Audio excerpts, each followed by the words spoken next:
दोस्तों जय हिंद, मैं हूं शम्स तबरेज और आप देख रहे हैं टाइम्स मेल। 2024 का लोकसभा चुनाव बीतने के बाद बीजेपी ने सपने में भी नहीं सोचा होगा कि इस तरह से पूरे देश में उसकी बहुत बड़ी नाकामी देखने को मिलेगी और पूरा देश उसका मजाक बनाएगा। जिस तरीके से उपचुनाव में बीजेपी का मजाक बनाया गया, मोदी जी का मजाक बनाया गया, मोदी जी के करिश्माई चेहरे का मजाक बनाया गया, अब वैसा ही मजाक फिर से बनाने की कोशिश हो रही है, क्योंकि उत्तर प्रदेश में 10 विधानसभा सीटों पर उपचुनाव होना बाकी है। और जब यह विधानसभा उपचुनाव होगा तो सोचिए कि बीजेपी की हालत और ज्यादा पतली हो सकती है, क्योंकि उत्तर प्रदेश में योगी आदित्यनाथ बनाम बीजेपी का मामला जोर शोर से उछाला जा रहा है और ये कहा जा रहा है, ये चर्चाएं हो रही हैं कि बीजेपी में अंदर खाने सब कुछ ठीक नहीं है। एक धड़ा योगी आदित्यनाथ को उत्तर प्रदेश की कुर्सी से हटाना चाहता है, उनको उत्तर प्रदेश की राजनीति से ही बिल्कुल हटा देना चाहता है और चाहता है कि उनको मुख्यमंत्री के पद से ही हटा दिया जाए, दूसरा मुख्यमंत्री बना दिया जाए। लेकिन सवाल यह भी होता है कि उत्तर प्रदेश में अगर योगी नहीं तो फिर कौन? योगी नहीं तो क्या मौर्य? योगी नहीं तो क्या कोई दूसरा ऐसा चेहरा होगा जो योगी आदित्यनाथ के जैसा एक बड़े प्रभावशाली चेहरे के तौर पर देखा जाएगा? पर सवाल यह है कि आखिर उत्तर प्रदेश में हो क्या रहा है। उत्तर प्रदेश में केशव प्रसाद मौर्य यानी डिप्टी सीएम केशव प्रसाद मौर्य और मुख्यमंत्री योगी आदित्यनाथ के बीच में 36 का आंकड़ा दिखाने की कोशिश हो रही है। तमाम मीडिया संस्थानों के जरिए भी इस मामले को बहुत ज्यादा तूल देकर के दिखाने की कोशिश हो रही है कि भाई साहब उत्तर प्रदेश में कुछ भी ठीक नहीं है।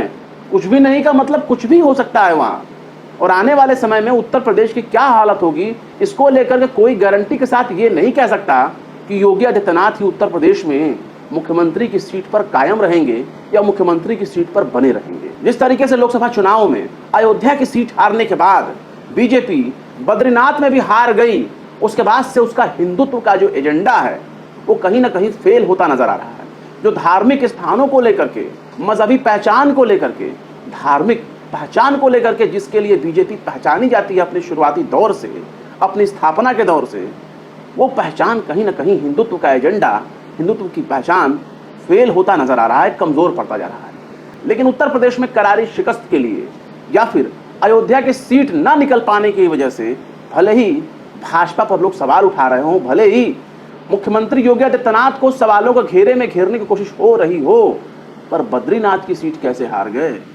वो तो हिंदुत्व का गढ़ था, उत्तराखंड था, वहां कैसे हार गए? उसके लिए पुष्कर धामी पर कोई सवाल नहीं खड़ा किया जाएगा। आप इसी बात से समझ सकते हैं उत्तर प्रदेश में बीजेपी के भीतर ही किस तरह से गुटबाजी देखने को मिल रही है। अब देखिए कि मुख्यमंत्री इलाहाबाद मंडल के नेताओं और विधायकों के साथ अपने आवास पर मीटिंग करते हैं, लेकिन उस मीटिंग में केशव प्रसाद मौर्य नदारद रहते हैं, वो नहीं आते। वहीं दूसरी तरफ एक सीन ये भी देखने को मिलता है कि किस तरीके से जुमेरात के दिन, गुरुवार के दिन, बृहस्पति के दिन वो निषाद पार्टी के संजय निषाद के साथ खड़ा होकर के फोटो खिंचवाते नजर आते हैं। और जो फोटो सेशन होता है उसकी वीडियो, उसके फुटेज जब सोशल मीडिया पर पहुंचते हैं तो ये भी सवाल होता है कि संजय निषाद के साथ डिप्टी सीएम केशव प्रसाद मौर्य का इतना अच्छा कॉम्बिनेशन बनाने की आखिर क्या जरूरत है? क्या इस मुलाकात के पीछे कोई सियासी मंसूबा छिपा हुआ है जो आमतौर पर किसी को नजर नहीं आ रहा? क्योंकि केशव प्रसाद के साथ मुलाकात तो सुभाषपा वाले, पीला गमछा वाले चचा, पियर का चचा जिनको बोलते हैं ओम प्रकाश राजभर भी नजर आए हैं। उनके साथ भी उनकी तस्वीरें आ रही हैं, उनके साथ भी उन्होंने कहीं ना कहीं मीटिंग कर ली है। पर सवाल यह है कि उत्तर प्रदेश की राजनीति में योगी आदित्यनाथ का टिक पाना कितने दिनों तक संभव है? क्योंकि संजय निषाद अमित शाह के करीबी माने जाते हैं, ओम प्रकाश राजभर भी कहीं ना कहीं अमित शाह से ज्यादा करीबी नजर आते हैं, और ठीक यही हाल अनुप्रिया पटेल का भी है। ओबीसी के बड़े नेताओं के साथ अचानक केशव प्रसाद मौर्य की मुलाकात होना ये बात कोई मामूली नहीं, क्योंकि केशव प्रसाद मौर्य अमित शाह के भी करीबी माने जाते हैं। और हाल ही में केशव प्रसाद मौर्य दिल्ली रवाना हुए थे, लखनऊ से दिल्ली गए थे, और जब वहां से लौटे तो ये माना जा रहा था कि कहीं ऐसा ना हो कि उत्तर प्रदेश की कुर्सी का फैसला दिल्ली से ही तय हो जाए और केशव प्रसाद मौर्य डिप्टी हैं, कहीं उनके नाम के आगे से डिप्टी ना हट जाए, सीधे वो मुख्यमंत्री ना बन जाए। लेकिन खैर ऐसा हुआ नहीं। विपक्ष ने इसका मजाक भी बनाया। अखिलेश यादव ने कहा कि बहु विधायक लाओ, मुख्यमंत्री की कुर्सी पाओ। लेकिन खैर विपक्ष की तरफ से ये मजाक ही है, ऐसा हो तो नहीं पाएगा। लेकिन सियासत में कुछ भी होना संभव है, सियासत में कुछ भी न होने की गुंजाइश बिल्कुल नहीं होती, कुछ भी हो सकता है, कुछ भी का मतलब कुछ भी। वहीं उत्तर प्रदेश में अगर निषादों के नेता के बारे में बात की जाए, पिछड़ा वर्ग के एक बड़े नेता के तौर पर निषाद के अगर गौर किया जाए तो संजय निषाद फिलहाल सीएम योगी के अफसरों के बहुत ही खिलाफ नजर आ रहे हैं। वो बड़ी नाराज नजर आ रहे हैं और इसकी शिकायत वो मुख्यमंत्री को खत लिख करके भी कर चुके हैं और उनके साथ मुलाकात भी उन्होंने कर लिया है। मुलाकात के वीडियो सोशल मीडिया पर और तमाम खबरें भी आ चुकी हैं और उनके जरिए यही कहा जा रहा है कि उन्होंने उन अफसरों की शिकायत की है जो अफसर उनकी सुनते नहीं। कितना सोचने वाली बात है कि सत्ताधारी पार्टी के नेताओं का अगर अफसर ख्याल नहीं रखेंगे, बात नहीं सुनेंगे, तो आखिर इतने बड़े राज्य में राज्य कैसे चलेगा नेताओं के जरिए। वही ये भी सुनने में आ रहा है कि मुख्यमंत्री योगी आदित्यनाथ ने भी भरोसा दिलाया है कि जो उनकी नहीं सुन रहे हैं ऐसे अफसरों पर कार्रवाई करेंगे, ऐसा भरोसा दिलाया है। लेकिन अगर गौर से राजनीति को देखा जाए तो मुलाकात ऐसे ही होती है। मुलाकात एक नाम दिया जाता है और बात कई मुद्दों पर होने लगती है। शायद उत्तर प्रदेश की राजनीति में कोई तो ऐसा बदलाव होने जा रहा है जिसका किसी ने सोचा भी नहीं होगा।